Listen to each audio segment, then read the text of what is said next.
there's dirt on my hands. Hello YouTube, Boss Rino. Welcome to my channel. So ito, paborito ko. Interesting to Darkest Secret. Never look at these terrifying videos before going to sleep. Medyo interesting to. Feeling ko lang. Di naman ako binibigo ng Darkest Secret. At gustong gusto nyo din yan. So ito, try natin ito. Bago pa try na yung iba. Shoutout tayo mamaya. Number 5. Number 5 na.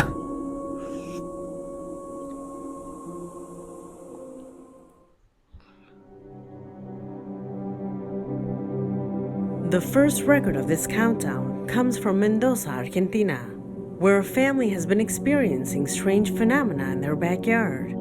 Annoying noises, laughter of a girl, among other Ba't demonstrations ganyan? Ang dami yung mga ganyan, no? Yung mga, bakit tuwing may maririnig na boses, pinaka nakakatakot yung boses babae, no? that have also been heard. Thinking they were young men playing a prank on them, they installed a security camera. However, the device recorded something they never imagined that they would see. Pay attention. Ito na.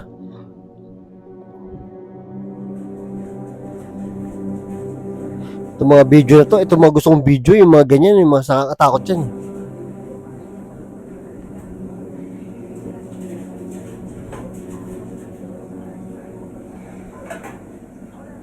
Ano yung gumagalaw na yung kulay itim?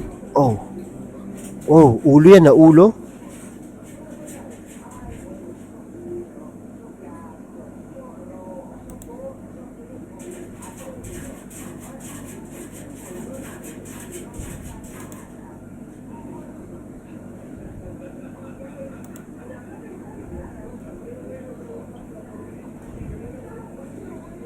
Ayun oh, ito ano to? Babae yan oh.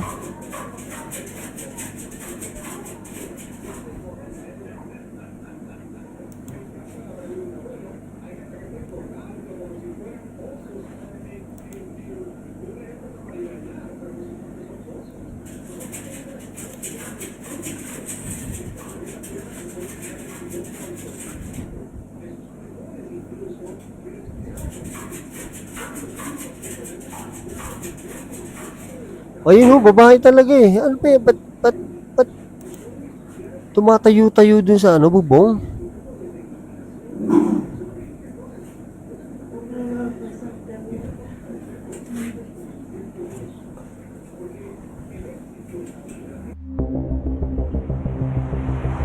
Explain mo nga ng isa. The men who appear in the image clarify that on the other side of their patio, there is no roof or any other similar structure that makes the girl you see on the screen walk that way. Shit. Wala daw tutungtungan yun dun. Ba't ganun? Furthermore, they state that at the time they were only able to hear the noise, but they never saw her, noticing her presence only through the camera.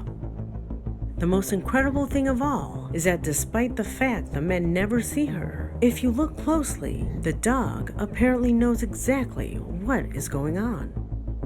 Oo, At maligali. all times, he feels uneasy, as if wanting to reveal the presence of something completely alien to the family. Could we be in the presence of a spiritual entity that tries to communicate with these people?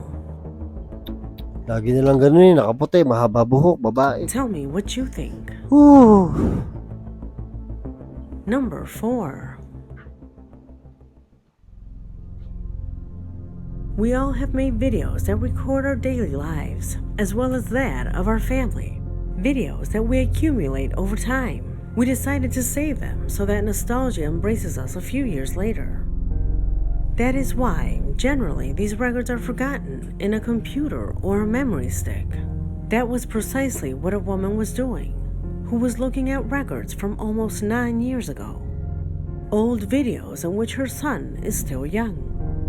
However, in the midst of the nostalgia that enveloped her, she came across some absolutely strange footage. Watch. Tangina, kinakabahan ako ah. Wow. May isang bata pa ba dyan? Gago, may isa You pang might be bata. wondering what's so weird about this video. I turn to your imagination and ask you to put yourself in this woman's shoes. Ito. Imagine that you find an old video. In it, someone appears. In this case, a child that you have never seen before. That you do not know. And that you do not remember. Nakakilabot. Tapos dyan pa rin sila nakatira, no? Although the years have passed, she does not remember inviting such young children into her home, stating that her son only started inviting friends at 12. No one else in her family had children of that age, so both she and her family group were completely terrified. Hindi nakita yung mukha no? Who that child is. Hindi edit to. Malinaw na malinaw Oh? Tangina, hindi pa nakita yung mukha. What she does remember is there being a week when a lot of garbage was accumulated since a broom could not be found. From one day to the next, they thought it had been left outside. But now that they see this video, they believe that that child was a spirit, and for some reason, it was responsible for the loss of the broom. I ask you to put yourself in her place for a second and imagine how you would react if you observed something like this. Number 3. Natakot ako. Alam niyo kung bakit? Tawag ito, sobrang linaw ng bata. Tapos, hindi kita yung mukha. Tapos, sure ka na bata yun di ba? Nakakilabot. Hayop.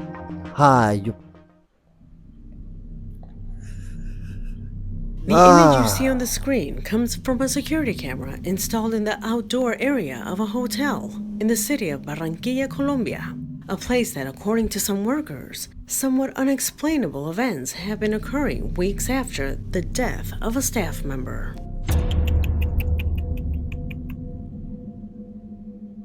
You see, exactly in this place, a few months ago, there was a space for a small bar where guests can order drinks. Unfortunately, the worker suffered a heart attack. The ambulance took too long, and he died at the scene. Since then, weird things have been reported. Nothing but rumors. That will then make sense with the video that you are about to see. Since according to the guards, you can see the shadow of the man who lost his life here, still working.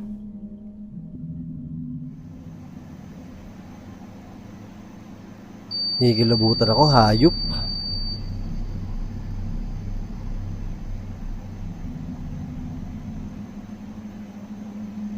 Ay puta, umuring yung upuan. Hayop ka talaga.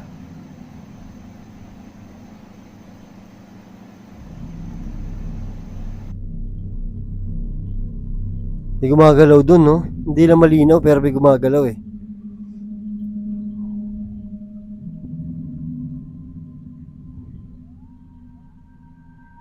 Yung upuan biglang gumalaw.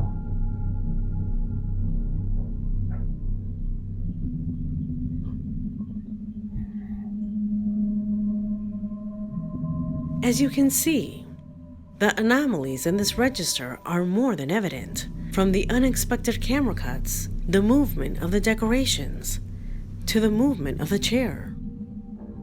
However, what attracted the most attention was that strange light that is observed behind, as if it were a person preparing something. At first, they thought it was the reflection of the pool, but in that location, there is no wall. Those closest to the worker assure that this set of light Parang nagpupunas ng lamesa, no? and shadow corresponds to the movements that this man used to make.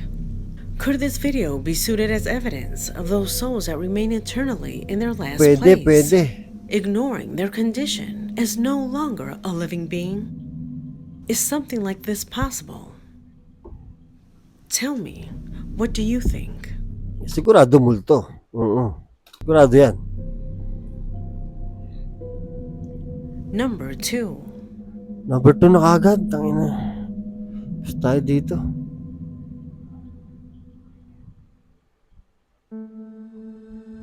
Naku, simbahan pa yata. Buildings have always been the focus of paranormal manifestations, as if the experience of the past were perpetually in these places.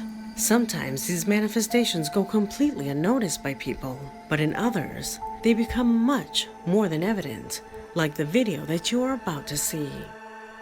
What you see on the screen belongs to the register that a teacher recorded and later up. Ako na ba nakakapansin, lahat ay papakita niya, pinapakita pa lang yung lugar, natatakot na ako. Lahat ng lugar, tatlo na yan eh. Yung mga lugar, eto nakakatakot kagad to, unang labas pa lang. Uploaded to his Instagram account. The room was empty because his class had already ended, but he stayed to finish some pending reports, at which point something totally out of the ordinary happens. See for yourself. 2:37. ¿sí? 2:38 p.m. Estaba haciendo un reporte que necesito entregar, ¿sí? A la escuela. Pero bueno, yo tengo algunas reglas para que los alumnos puedan salir a la hora o poquito antes. Estamos hablando de 3-5 minutos. Es que tienen que acomodar las bancas, ¿sí? Todas, aunque no estén como que muy derechas, pero sí que tienen que estar las filas en orden. Entonces, por ejemplo, así siempre las dejamos y estas de esta forma, pues siempre dejamos un pasillo cuando la puerta se abre y puedan pasar de mejor manera a las siguientes filas. ¿Okay? Lo que se me hace extraño es que Nakabahan na ako se movió una banca. Ahorita se las muestro más de cerca. Pero es que yo estoy solo. Dandahan. No hay nadie. Dandahan, Estoy ikot. solo. A ver si ahí me veo un poquito en el talón, pero no hay nadie. ¿Sí? Entonces, se movió esta banca sola. Yo creo que fue el viento, porque no, la verdad no, para mí eso no existe, nada de eso de los fantasmas. Bueno, al menos yo no creo un rumor que supuestamente la escuela se fue hecha después de que un orfanato aquí se quemó. ¿Sí? Al parecer los valores no se han perdido entre los alumnos, pero pues eso son puros mitos, ¿verdad? Esa banca estaba así y luego se movió. Paano nag-move yun? Kung hangin lang, dahan-dahan. Fue algo bastante extraño y se me hizo interesante.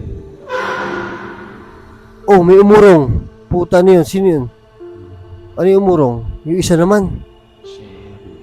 Natatakot ako. Pag school, takot ako sa school eh. Shit. ¿Saben qué? Mejor yo sí. Alis na. Normalmente yo no creo en eso, pero Tama na. Baka may makita pa tayo dito. se acaba de mover esa banca también. Oh! No, vamos. No, ya me voy. This video had already circulated on the internet before, but it was not until today that it achieved greater notoriety, mainly because it had been shared, seen, and analyzed by many experts in the field. The same experts who still to this day cannot understand the reason for the movement of those seats. Mabigat yung upuan. Hindi basta-basta ba iuurong yun. Also ensuring that the video is legitimate.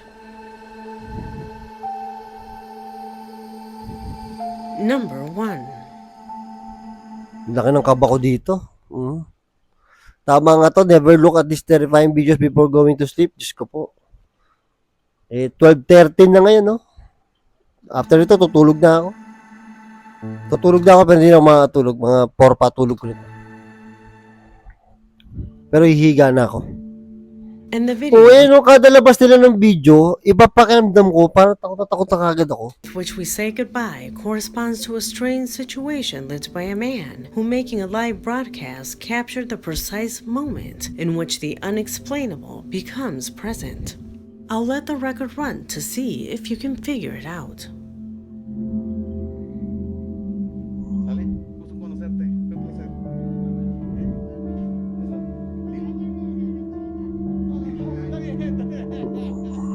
Diles. Chamoy. Diles. Oh! Dios le dé por al Señor, si es cierto. Did you Ooh. notice? Although the image is too bright, the camera manages to capture a sinister face that peeks out from the outside. Look again.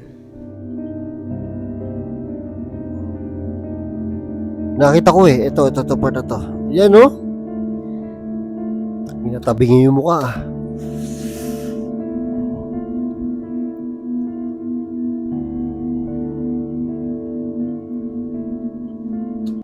Tangin na nakakatakot. Is it just a person who wanted to play a joke? Or do you think this is a clip that should be studied more closely?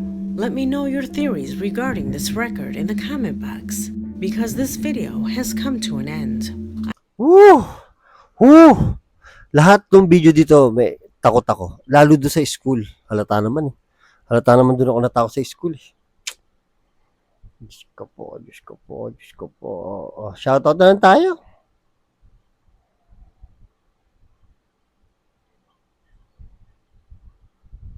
Ito, shoutout kay Oh My Squad from Pangasinan. At shoutout kay Christian Miranda. Damihan ko na shoutout ha. Shoutout kay Jonard Makirang. At shoutout kay Night 30. Night. Shoutout kay ano to? Bakit in-screenshot ko to? Kay Mary Saragena. Shoutout kay Ana Hart. Oh. Basta Ana, yung may sombrero ang profile niya. Tapos shoutout kay yung si Ana is taga South Korea, okay? Shoutout kay Mark Anthony Solasco. Shoutout kay Melanie Jane Uterio ng CDO. Tapos si Mark Anthony Solasco ay taga General Santos. At shoutout kay Darrell Duran. Shoutout din kay Len Salvador. Shoutout kay Gina. Shoutout kay Christine Madeha. At shoutout kay Joe Pabella Yadao. Birthday daw ng anak niya na si Johan.